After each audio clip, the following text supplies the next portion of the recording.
бір жағдай келеді. Исхақ ибн Рахуя рахимахуллах Хорасанда Абдуллах ибн Тахир деген әмір болады, патша. Соған кіріп, насихат айтып тұратын болады. Бір күн кіреді. Кірсе,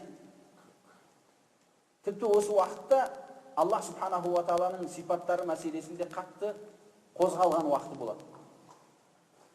Сонда Абдуллах ибн Тахир патша болғаннан кейін оған итте-битте кіреді де оған. Кімде кіреді? Кім әрбір адам кіріп өзін не қылады? Ойын айтып кетуі мүмкін. Кім қай бірін дұрыс деп ойласа, соны растап кетуі мүмкін. Себебі оны дұрыс қатені шариғат бабында айырып білетін онда мәлімет болмағандықтан растап қою мүмкін. Оның үзірі бар. Сонда айтады, Абдуллах ибн Тахир айтады Исхаққа. Исхақ ибн Рахуя бұл имам Ахмадтың серігі, Ахлус-Суннаның айымаларының бірі, таулардың бірі осы. Рахималлах. Сол кісіге айтады Абдуллах ибн Тахир. Айтады, не мынау хадистер дейді бағанағы. Аллах сүйеді дейді, мынау дейді. Сөйтсе Исхақ айтады, бізге адал арамды риуаят қылғандар да осында солар риуаят қылған дейді. Түсінікті ме жоқ па? Адал арам мәселелерді кім риуаят қылды? Сахабалар, табииндер, айыммат Ахлус-Сунна.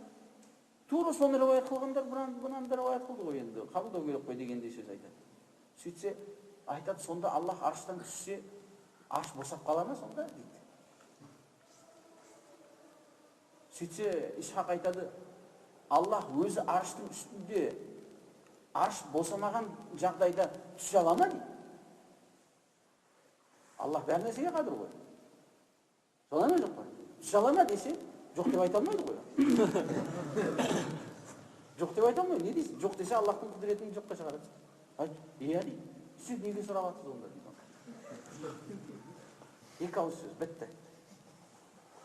Неге сұрап жатсыз онда? Рахимахуллах. Осы құжаттарменен Хорасанға бидат иелері кірмеген Ахлул Калам. Бір ғалым себебі.